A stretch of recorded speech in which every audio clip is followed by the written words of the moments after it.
ataupun cara untuk awak kenal pasti sebenarnya, awak hanya kena ingat D-O-T-S. Okey, so D yang pertama. Deformity. Okey. So, betul-betul deformity, jom saya tulis dulu. Okey. Doktor mana? Okey, Doktor Wan daripada grup mana? Mushroom. So, 10 markah. Bagi tepukan sikit dalam deformity. So, O apa dia? O? Upper fracture. Oh, laju dia kata. Mushroom. Mushroom.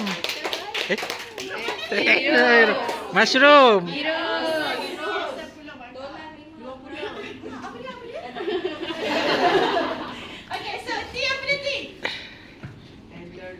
Tenderness, betul lagi 10 markah. Mushroom. Sorry. Okeylah. So yang terakhir apa dia S? Swelling. Tapi semua macam dengar ramai-ramai je, tak ada markah lah dekat situ. Okey, so ini caranya DOTS. Okey, tapi antara DOTS yang Deformity, mana open fracture, tenderness, swelling. Oh, open fracture. Sebabnya kadang-kadang kita boleh nampak sampai tulang tercucuk keluar, ataupun tangan dia memang dah betul-betul terkulai sampai boleh nampak bengkok daripada segi tulang di situ. Okey, so untuk DOTS ni sila hafal sebab dia sangat penting. So kalau sangat-sangat penting tu maksudnya apa? Okay, jangan jujur saya mungkin masuk exam. Okey, so DOTS. Okey, so contohnya DOTS ni kalau orang tu ada kepatahan, apa perlu kita buat? First sekali, especially dekat luar, awak sebagai first aider nak buat apa dulu? Tanya dia dulu. Okey, so sekarang ni saya perlukan seorang volunteer tapi saya nak perempuan. Okey, so siapa nak datang depan? Saya nampak ini dia angkat tangan. Okey, bagi tepukan.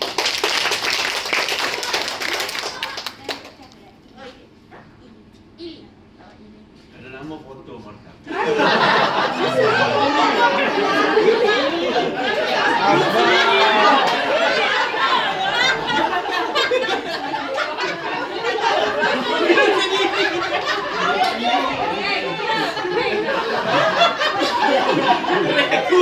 Dalam mata hati kat situ busuk hati.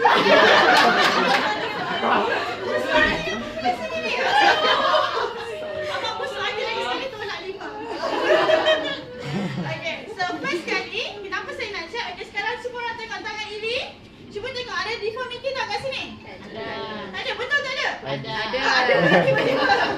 Okey, so yang kedua. Okey, kita pergi kepada open fracture. Ada tak nampak tulang tercucuk keluar? Ada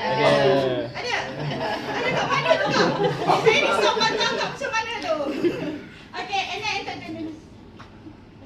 Okey, so untuk tenderness macam mana kita nak tahu? Selalunya kita akan cuba untuk tekan-tekan sampai dekat bahagian sikit. Alah, lembutnya.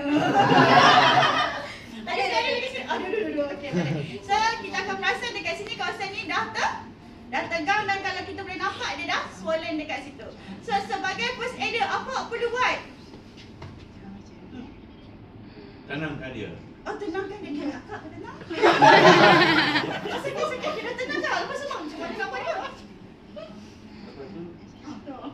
Sampuk lah tangan dia. Okey, saya support dah. Macam ni je ke sampai bawa pergi hospital? Macam mana tu, Mak? Saya Okey, cari benda support. Ini pada grup mana ni banyak yang bercakap ni? Mushroom. Okey, sebab banyak bercakap bagi respon. Mushroom. Lebih ke mushroom. Dua-dua pula. Risau nak bagi markah macam mana ni? Okey, so tak apalah nanti kita tengok balik siapa yang banyak bercakap nanti kita bagi markah. Okey, so maksudnya awak boleh cari split. So kalau dalam first aid box awak akan ada tak benda ni? Ada. Ada ke tak ada? Ada. Okey, so kalau dalam first aid box awak boleh guna. Tapi kalau dekat luar awak tak ada split, awak nak guna apa? Ranting kayu. So syarat yang pertama dia mestilah keras. Lepas tu dia mestilah lurus. Lepas tu dia kena cukup panjang. So katakanlah dia ada kepatahan dekat kawasan sini, mestilah cukup panjang untuk ampun. Abang kenapa bang tiba? Tiba dengan dia. Abang kau silas sekali. Abang saya tak tahu nak tiba macam Okay, so lepas awak dah pakaikan benda ni, kita nak buat macam mana? Okay, so kalau awak ada roller bandage, awak boleh gunakan roller bandage. Okay, so lepas dah ikat semua, jangan lupa kita check ke taatan.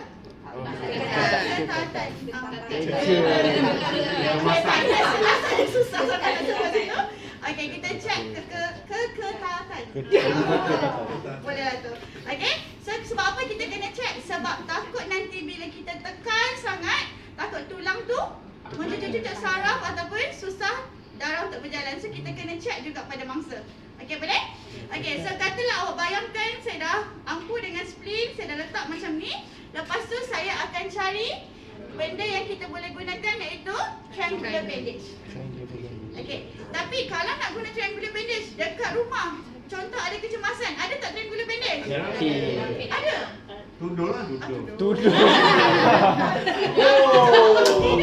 Betul. 10 markah. Oh, nak claim juga? Boleh letak claim. Hero. Ramai yang boleh lah 10 markah dekat situ. Okay, so kita boleh gunakan tudung. Awak boleh buatkan dia jadi bentuk segi 3. So kalau awak perasan tudung ni, dia bentuk macam apa? Triangle ataupun boleh katakan macam gunung, betul? So awak kena ambil bahagian peak dia, bahagian puncak dia mesti berkawan dengan siku mangsa. Okey, saya ingat puncak mesti berkawan dengan siku mangsa. Okey, tapi untuk awak nak buat macam tu, awak kena check dulu.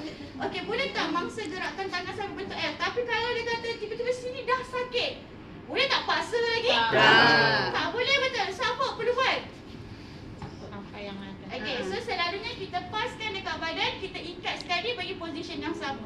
Jangan cuba paksa patah lagi sekali kat sini. Okay, boleh? Okay, tapi katakanlah dia boleh buat bentuk L shape. So yang ini puncak mesti berkawan dengan siku mangsa. Awak letak dekat siku, awak letakkan macam ni. Okay, boleh? So lepas yang ini awak buat macam mana? Awak pergi ke belakang. So dekat sini, jangan biarkan tangan dia terkulai, support juga dekat pergelangan tangan mangsa. Okey? Lepas tu nak buat ikatan apa bang? Abang Ifan nak buat ikatan apa bang? Buku sila. Abang dulu penangkap bukan? Oh, tahu buku sila bang?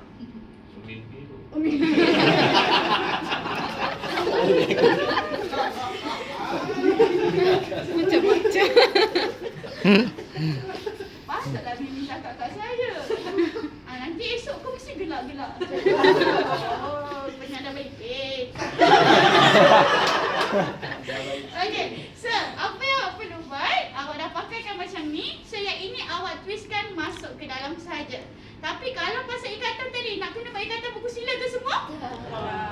Okey, tak kisah sebab apa, tak akan ada orang puji awak cantiknya awak punya ikatan, tak ada. Okey, so ingat saja sebab selalunya waktu kecemasan kita gunakan apa? Gunting. Kita akan cut macam tu sahaja. Okey, boleh? Okey, so kalau boleh sekarang ni kita nak practice beramai-ramai. So semua orang cari partner masing-masing. Ini awak partner dengan saya dulu.